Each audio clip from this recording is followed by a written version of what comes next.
everybody, and welcome back to Angie's Jungle House. Today we're going to be talking a little bit about spider mites.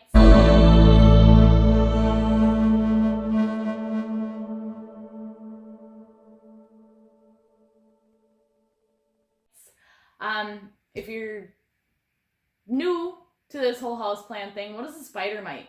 The spider mite is a teeny tiny little mite. It is an arachnid and it does spin silk. There are two major varieties, the two-spotted spider mite, which I do not have any experience with, and the southern red, which is what I had an infestation of last year. So I'm going to be passing my knowledge about spider mites on to you. Spider mites reproduce incredibly quick. One female can lay up to 20 eggs a day and live 2 to 4 weeks. So you do the math, that's a lot. That is a lot of spider mites. It can go from 0 to 100 real quick. Anyways, spider mites pretty much thrive in your indoor conditions, hot and dry. They really like it dry. If you're into your Hedera helix, your ivies, your alocasias, your calatheas, you're going to see a slightly more elevated problem with spider mites, especially in the ivy. They reproduce incredibly quickly and they're so hard to clean, and I think that's why they take over as much as they do with your ivies. But don't worry, no fear, spider mites are really easy to treat, and especially if you stay on top of it. The best way to treat a spider mite is mechanically rather than chemically. Pesticides don't really work with spider mites as well because they're building up tolerances every day in every greenhouse to chemical sprays. So your best bet, and it's also your cheapest, is to treat them mechanically. And I have a few treatment methods that I will go over in just a minute right after I give you my preventative method, which can also be used as a treatment method. So what I do, and everything I mix is in a 32-ounce bottle. So I will fill my spritz bottle up with water. I will take 1.5 teaspoons of neem oil. Now I'll throw that in the bottle, and then as an emulsifier, I will take 1/2 teaspoon of Castile soap or dish soap. I personally like Castile soap because peppermint smells cleaner.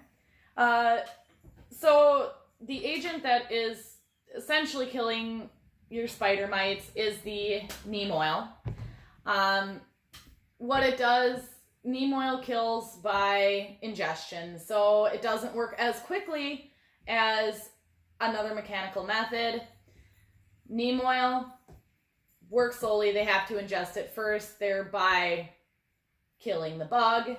After that, the Castile soap is in the recipe as an emulsifier because oil and water do not mix. So if you guys are wondering why, that's why.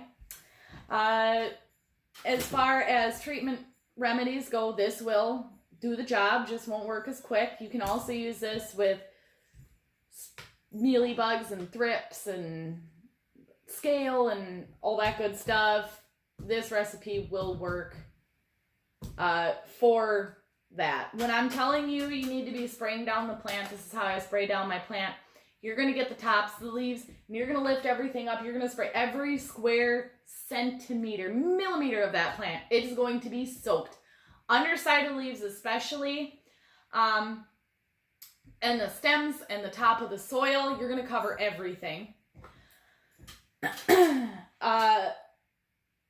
This isn't going to hurt your plant. I use it as preventative maintenance. As far as the first time I'm treating for spider mites goes, if the infestation is bad, I'm going to take my fingers and rub every single leaf to break down their webs, which do help prevent their eggs. On to the next recipe. If you take 1 part alcohol and 1 part water and spray down the foliage of your plant, that's going to kill on contact. It's going to dry out the spider mite, pretty much deem him useless. This is not a method that I use, but it is a very common method in treating spider mites. Another method that I used and this is the method that I used the most, was Castile soap and water. 1 full container of water with 2 tablespoons of Castile soap or dish soap mixed in, and completely saturate the plant every 7 to 10 days. This worked wonders for me. It mechanically kills your spider mites. It suffocates them. That's essentially what it does, is it suffocates your spider mites, which is great. Not for the spider mite, but for your plant. When you're working with ivy, I'd suggest every 7 to 10 days regardless. Whether they have spider mites right now or not, every 7 to 10 days, hose your ivy down with some nice soapy water. Another method to killing spider mites is the jet trick. Hose your plant down if it can tolerate being hit with a garden hose that hard.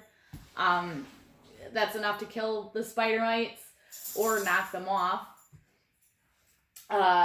Because spider mites are very little and fly very easy. It's a good method. I didn't personally use it because a lot of my plants aren't going to handle being jetted on by a garden hose.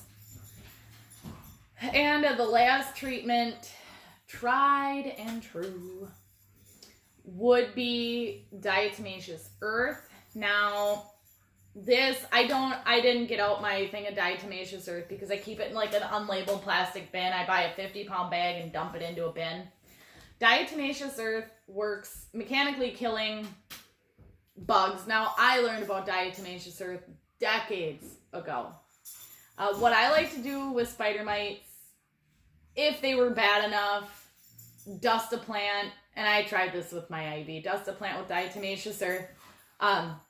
What diatomaceous earth does is, microscopically, if you look at it, it looks like glass. And what it does is it cuts the exoskeleton of the bug. So as long as the bug you're dealing with has an exoskeleton, diatomaceous earth is going to work to help treat that infestation that you have. How I really got into diatomaceous earth was quite a few years ago. We got fleas. Yes, and with this many animals, I didn't have quite as many back then. Fleas are a pain in the ass. No, anyways,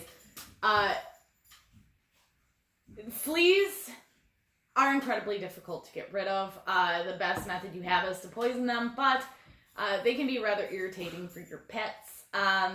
So that's how I learned about diatomaceous earth, and it is very dirty. I do not go out of my way to use diatomaceous earth inside. If I had a bad enough infestation, I would implement diatomaceous earth, but I wouldn't say that'd be my first route to go. I'd say sticking with the neem oil, Castile soap, and water is going to be an absolute fine remedy to taking care of your spider mite issue.